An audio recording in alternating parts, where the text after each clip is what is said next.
Hi sewers and saga travelers, this is So Darn Fun and I'm Carrie, and this channel is usually about quality clothing alterations, pattern reviews, and useful sewing how-tos, but today we're once again going to deviate from our normal format and we're going to show the second and final installment in the 2023 Octavia Randolph Saxon Gown commission. Stay tuned.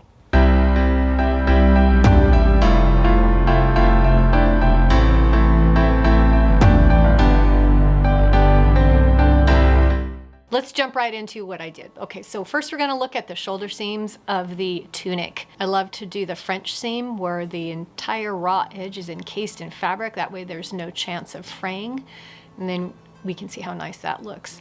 I'm showing the underarm of the tunic because the lining is going to be sewn differently than the outer fabric. Remember, there's two layers if you watched video number 1. This is a dual layer. The lining is green.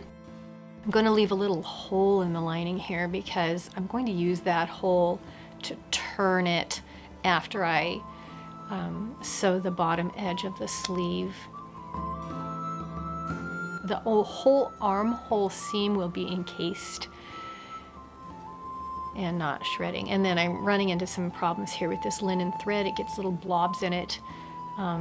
If I don't have a needle with a big enough eye, and in 2020, you know, hindsight is 2020, I changed the needle to a bigger eye size and then I didn't have any trouble. So here's all the layers at the armhole seam sandwiched together, and I sewed them and I'm turning them. I skipped some steps here.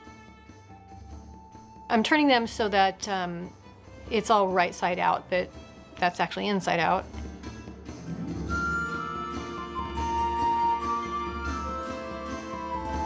And you can see the shoulder seam with that nice French seam and all the seams encased on the dress form.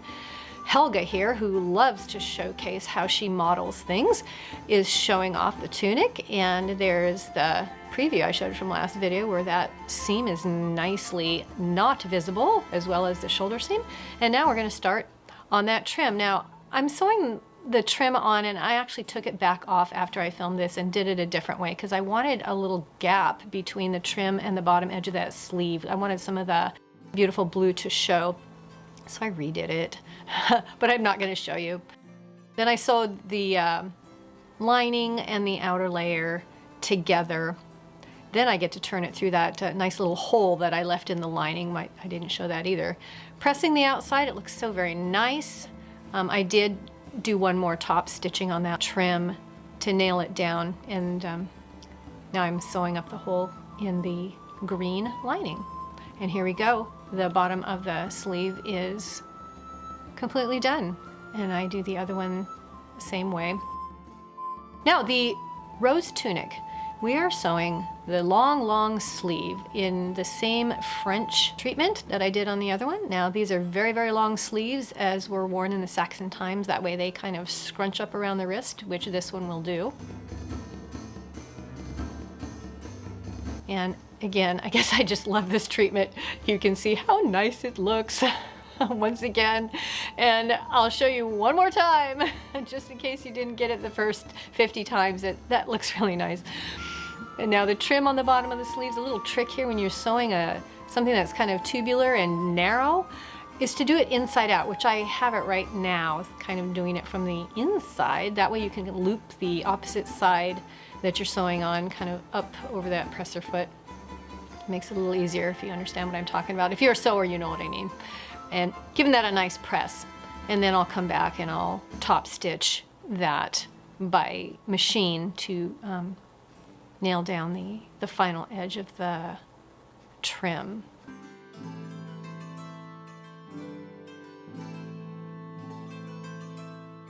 This trim really does look nice on this gown. There we go. Inside and out. Very nice. Now here's Helga again, and me. Helga's the main attraction here, modeling both layers as we're trying to figure out the neckline, and you see that all of a sudden, suddenly, magically, the slit is cut in the front, and I'm drawing the lines on there. Shh! Don't tell Octavia I have to try on her gown. I need to see what this looks like on a real body and kind of hone in this neckline a little bit. All in all, it looks good what original shaping I had done. I just have a couple areas to clean up on, and I think the layering is going to look just fine. Now you'll see the shape that I'm drawing with my finger, the neckline facing. So I'm going to turn one sleeve inside out, put it in the other sleeve. That way I can fold the whole garment in half. Being that I didn't draw the facings ahead of time because I didn't know what the necklines were going to look like, I have to do it after the fact here. So I need to lay this out so I get the right shape so I can make a pattern.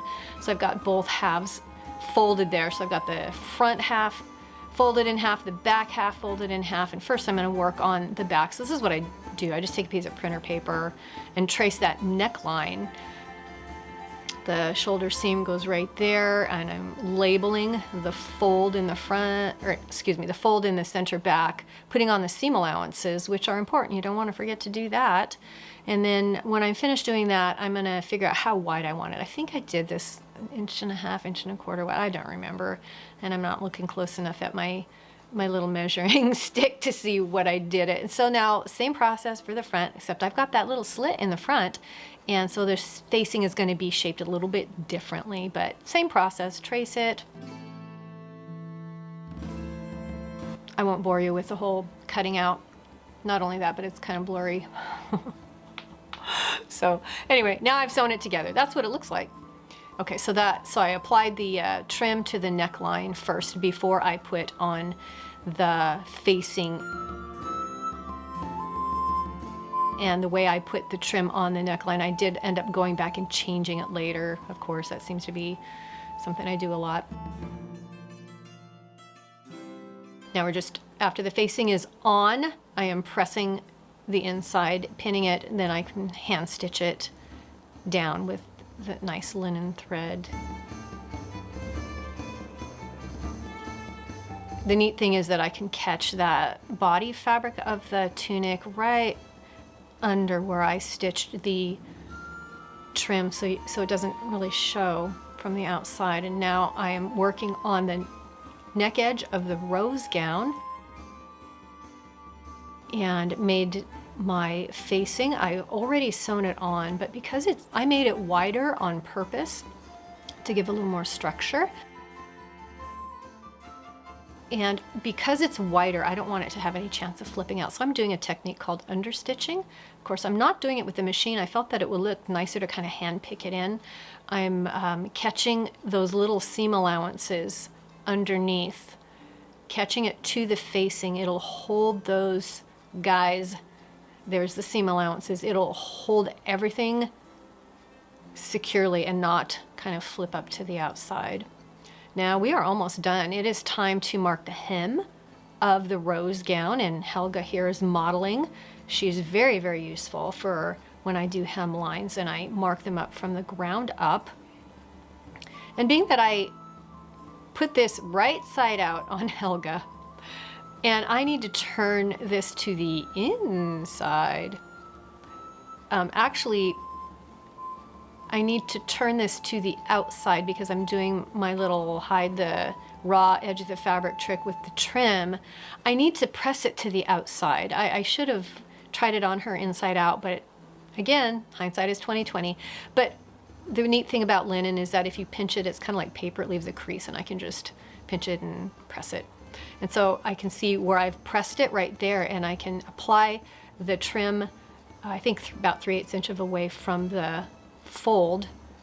And when I fold it up to the outside, this is what it looks like. It's actually very pretty. And then one final top stitch on that hem trim, and then we're done.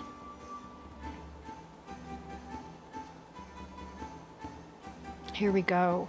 The final view of the 2023 Octavia Randolph Saxon Gown. It's beautiful. I can't wait to see her in it. I know you guys can't wait to see her in it in person. A lot of you. Those going on Saga Tour is going to be wonderful. There's those scrunched up sleeves. Helga's trying to scrunch that up. They will hang a little longer because obviously poor Helga doesn't have any hands. That one's with a pin. Try to get the effect. It'll look a lot nicer on a real body. Sorry, Helga.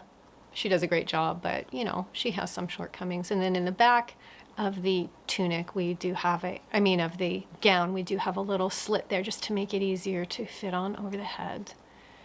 And beautiful trim. It's got some gold in it, which is very royal. And perfect for our Octavia, who deserves to be dressed like royalty. Here's a full view. Just beautiful. The colors are striking. I hope you enjoyed watching this. Thank you so much for joining me, and I will see you in a couple weeks in Gotland. Bye.